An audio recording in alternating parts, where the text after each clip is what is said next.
Hello, আসসালামু আলাইকুম। আশা করি সকলেই ভালো আছেন। আসলে মানুষের জীবনের প্রত্যেকটা পদে, পদেই চ্যালেঞ্জ, প্রত্যেকটা পদে, পদেই বাধা, বিপত্তি এগুলো থাকবেই। মানুষ জীবনে সফল হতে গেলে অনেক কষ্ট, ক্লেশ, পরিশ্রম এগুলো করতে হয়। তো জীবনে কোনো একটা কষ্ট বা আঘাত আসলে থেমে যাওয়ার নাম জীবন না।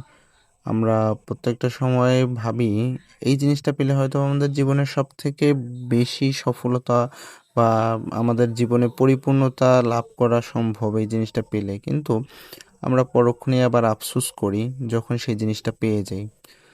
তবে একটা জিনিস সবসময় মাথায় রাখতে হবে যে কোনো জিনিস না পেয়ে গেলে জীবন যে শেষ হয়ে যায় সেটা না। বরং সেখান থেকে ঘুরে দাঁড়ানোর নামই জীবন। যে যত জীবনে যত বেশি পরিশ্রম করতে পারে তার প্রেক্ষিতে তার ফল সে ততটাই মধুর আশা করতে পারে।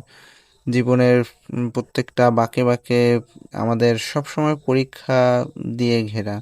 এই পরীক্ষায় যে উত্তীর্ণ হতে পারে সে জীবনে সফল হতে পারে। আর এই পরীক্ষার মাঝে যে হোঁচট খায় সেই জীবন যুদ্ধে পরাজিত। সুতরাং কখনোই থেমে যাওয়া ঠিক না। কারণ জীবনটা ছোট। এই ছোট জীবনে আসলে শেষটা দেখা উচিত।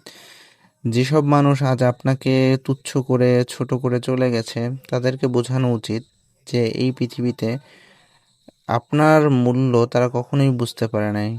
কারণ আপনি যে অমূল্য, তারা সেটা বুঝতে না পারার কারণেই তারা মূল্যহীন।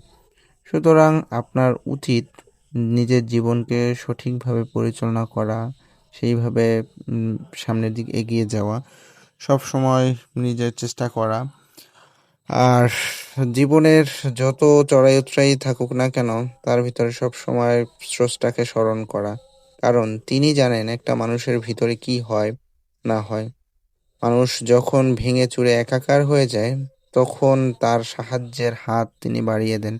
কারণ তিনি আমাদের সবসময় পরীক্ষা করেন যে আমি অনেক বান্দাকে আল্লাহ কখনোই গিয়ে অপছন্দ বা তাকে ছেড়ে যান না। আল্লাহ সবসময় পরীক্ষা করেন যে অনেক বেশি বিপদে পড়ে বান্দা আমাকে ভুলে যায় কিনা।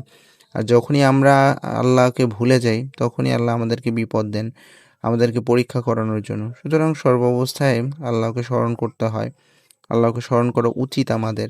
যেটা আমরা এই পৃথিবীতে এসেছি যার জন্য, একমাত্র আল্লাহর ইবাদতের জন্য। সুতরাং আমরা এর বাইরে যে কাজগুলো করি এটা আম এক প্রকার নফল ইবাদত। কিন্তু তার আসল ইবাদত গিয়ে তার আনুগত্য করা। সুতরাং যখনই আমরা সুযোগ পাবো আল্লাহর আনুগত্য, তার প্রশংসা, তার গুণকীর্তন করতে ভুলবো না। সবসময় তাকে মনে রাখা উচিত। আর একটা কথা সেটা হলো যে আপনার সাথে প্রতারণা করবে তার ফল সে একদিন না একদিন পাবেই। এটা বিশ্বাস করে আর আল্লাহর উপর বিশ্বাস করে এগিয়ে যান। দেখবেন জীবনের সফলতা খুব নিকটে। ওই যে একটা কথা আছে না, মেঘ দেখে কেউ করিস নে ভয়, আড়ালে তার সূর্য হাসে।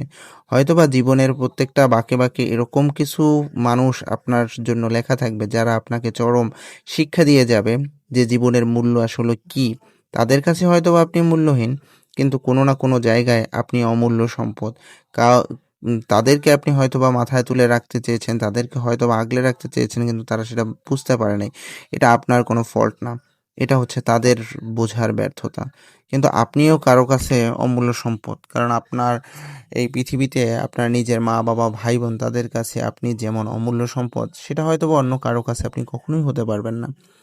সুতরাং এই আমাদের স্বল্প জীবনে, এই ছোট্ট জীবনে আমাদের চড়াই-উতরাইয়ের ভিতরে যতই বাধা বিপত্তি আসুক না কেন, তার ভিতর থেকে চলা, নিজের পরিশ্রম করা, নিজেকে একটা জায়গায় প্রতিষ্ঠিত করা, এর ভিতরেই আসল সফলতা।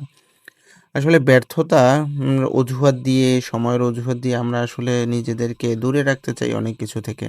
ভাবি এটা বলে হয়তোবা আমরা পার পেয়ে যাবো। কিন্তু দুনিয়াটা খুবই ছোট। এই ছোট্ট জীবনে নিজে কিছু করতে পারলে, নিজের পরিবারের মুখে হাসি ফোটাতে পারলে, মা-বাবার মুখে হাসি ফোটাতে পারলে, এর থেকে বড় সফলতা হয়তো এই দুনিয়ায় আর কিছুই নেই। সুতরাং সর্বোচ্চ চেষ্টা করা উচিত। ইনশাআল্লাহ আল্লাহ আপনার জন্য, আমার জন্য, সকলের জন্য ভালো কিছুই রেখেছেন। তিনি কাউকে, আল্লাহ তাআলা তার বান্দাকে কখনোই নিরাশ করেন না। হয়তোবা সেই সফলতা নিকটে অথবা কিছুটা দূরে। কিন্তু ইনশাআল্লাহ তিনি বান্দাকে সফলতা কোনো না কোনোভাবে দিবেনই।